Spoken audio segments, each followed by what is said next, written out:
Karong adlaw sa mga pagbasa ilabi na gayud sa Ebanghelyo, gitagaan kita, gihatagan kita usa ka mahinungdanon nga pagtulunan kabahin sa usa ka butang nga angay usab natong likayan.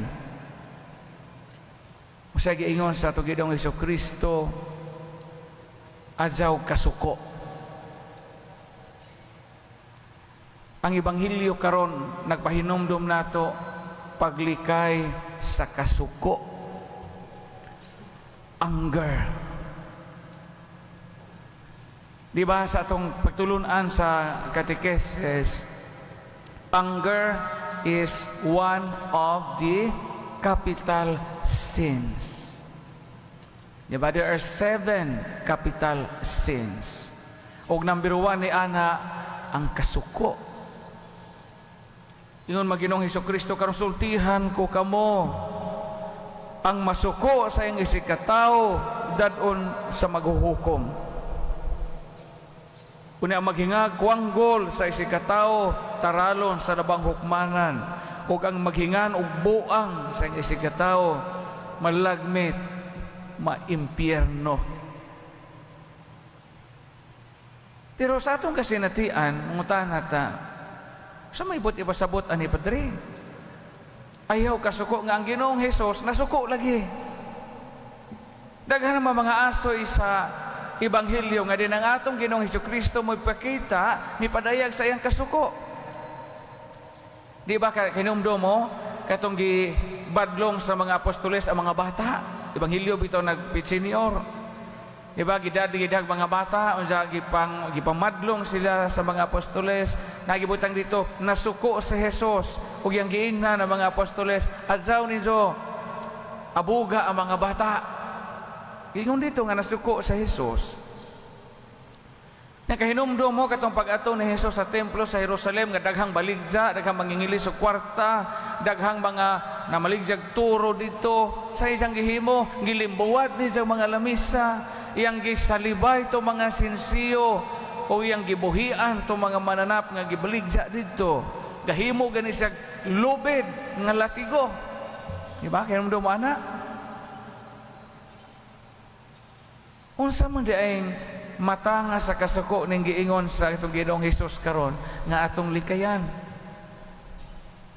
Nga mahimo ba di ka masuko? Kinsa ba ani ang wa masuko?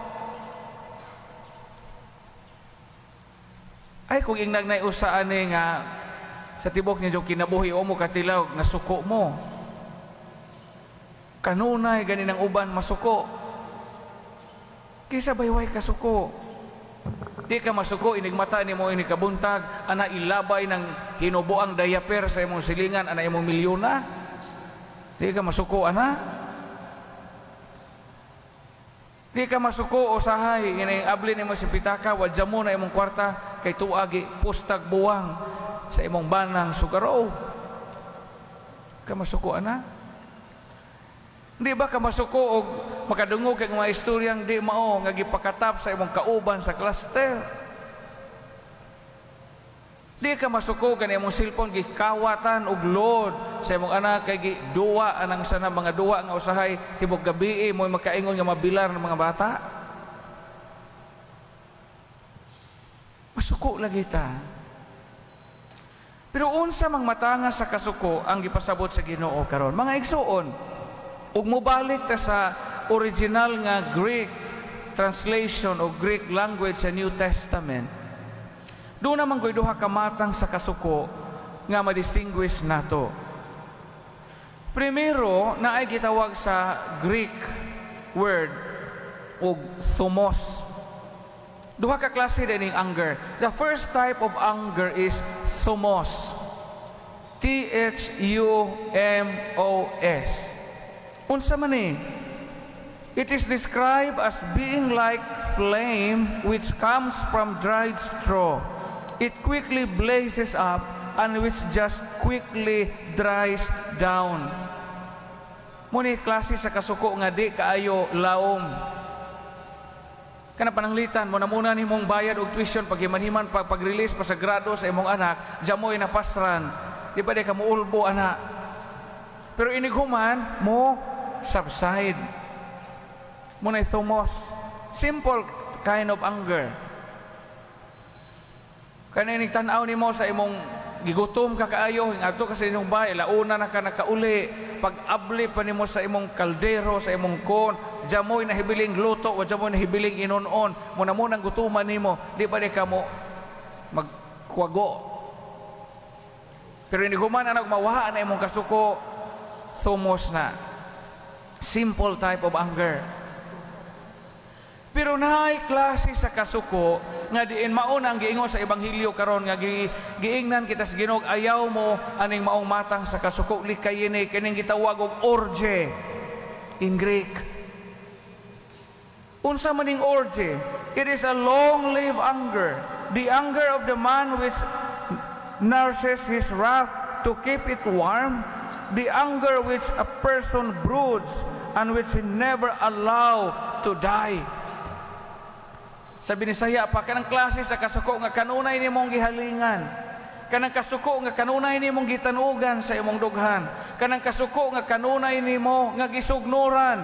O kanang matang sa kasuko nga kanunay ni mong gipasiga aron magpabiling kining buhi diha sa imong dughan. Mao ning klase sa kasuko nga giingnan kita sa ebanghelyo karon nga likaye, orge. Dili tong thumos kay naa man gyud nato kanunay masuko man ta ginagmayng butang, pero moabot gani sa punto ang imong kasuko imo nang hambinon diha sa imong kaugalingon nga sa kada adlaw nimong kasuko kanunay na nimong sugnuran o kargahan hangtod nga kini muulbo og musilaob nga makahimo kag dagkong dautang mga butang sa imong sikataw. Mao ning matanga sa kasuko nga magdana to magnudnod nato sa pagpakasaha. Sa Bisaya nga lingwahe sa pagtanaw-tanaw, kining kasuko mura mo po ni COVID virus na ay variant. Lain-lain bang klase. Dusi gani ka terms ning gahulagway og kasuko in the Visayan language. Primero na ay kasuko, of course, generic term. Sunod na apoy kalagot, diba? Nakatilaw mo mga kadungog mo ng kalagot. Galagot ko anang tawhana. Suko man po na. Napoy gitawag og nasungot, diba? Kasungot. Kadungog mo na nga word, sungot ning tawhana, anger man na. Napoy gitawag og kapungot, susdaghana dai no? Napungot ko aning tawhana. Napoy gitawag og kaligot-got, o kaligot-got gani murag hadlok-hadlok lang nagamay. Kay kanang kaligot-got murag imo nang gisugdag tiner sa imong dughan. Sunod napoy kasilo. Kanang kasilo type of anger po na. Napoy giyog nabikil. Kaya nang nabikil, mura man po kaanag nga ay kasuko. Unsa ang lawom yun anak kanang giingog kasilag. Kay moabot na ka sa kasilag, mo na gitawag og orge. Kanang imo na nang gihambin nga di na kagustong mawa na og kanang giyog kasuko nga gauros-uros. Napagani mga idiomatic expression sa kasuko. Kana dahil mo yung himbukaw ahong dugo, kasuko man na. Kanang yung hingsaka ahong la, kasuko na. Kanang hingingon og naitos ahong pailog, kasuko po na. Napadyo sa kanang yung hingulbo ahong kaspa. Kadungog pa man ang mga ekspresyon, no? Himbukaw ang dugo, hingsaka ang la, naitos ang pailog, hingulbo ang kaspa. All these terms describe anger. Mao nga sa ebanghelyo karong gipahinumduman kita, base gahambin tag kasuko katong ikaduhang klase, orge. Unya peligro di na og anong hambinon kay babag di na diha sa atong paghalad og nindot na sakripisyos Ginoo. Kabantay mo sa ebanghelyo karong giingnan tas Ginoong Hesus.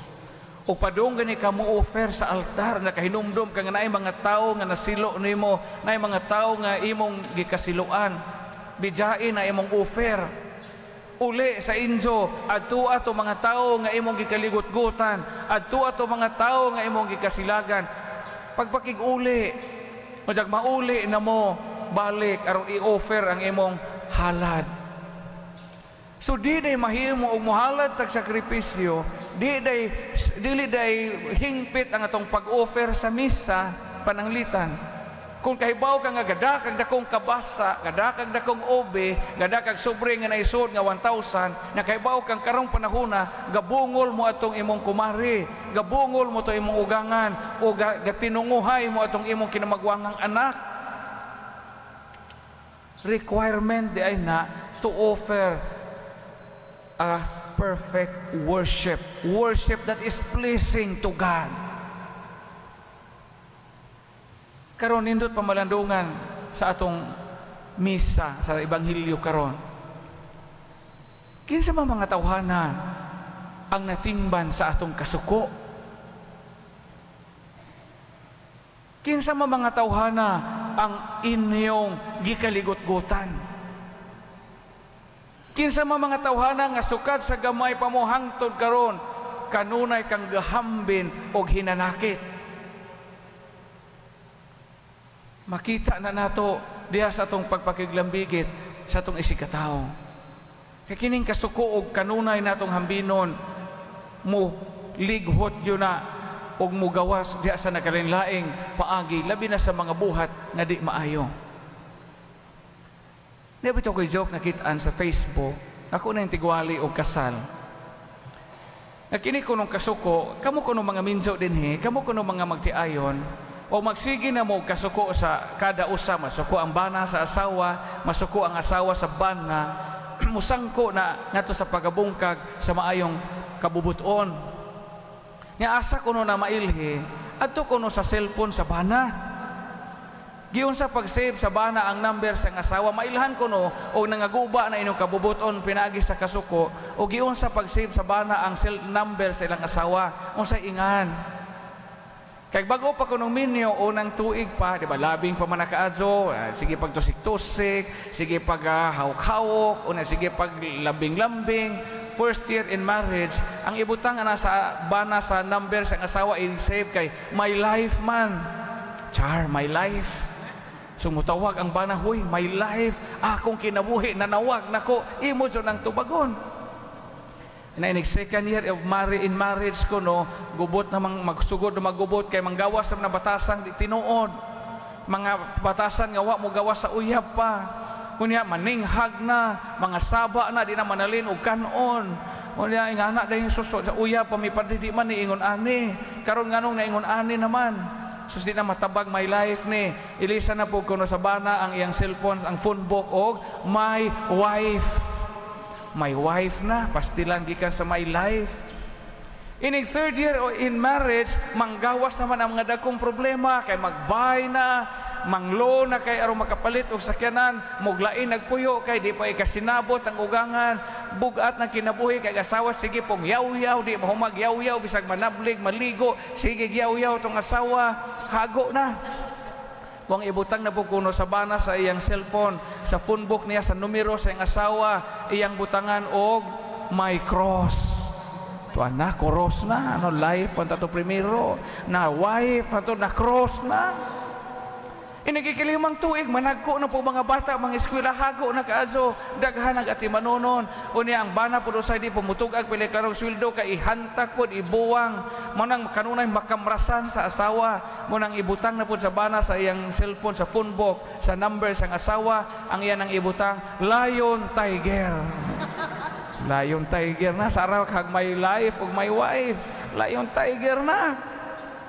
Una, after 10 years in marriage kuno madugay di so magkasinabot nga ang bay gubot pa sa lukot nga ang inyong bay mura nag-airport mutugpa tong banal lupad na po ang asawa unya udi na magpahibawan ag asa modong ang ibutang kuno sa bana sa iyang cellphone sa number niya sa ining phone box sa number sa asawa iyan ang butangan og wrong number.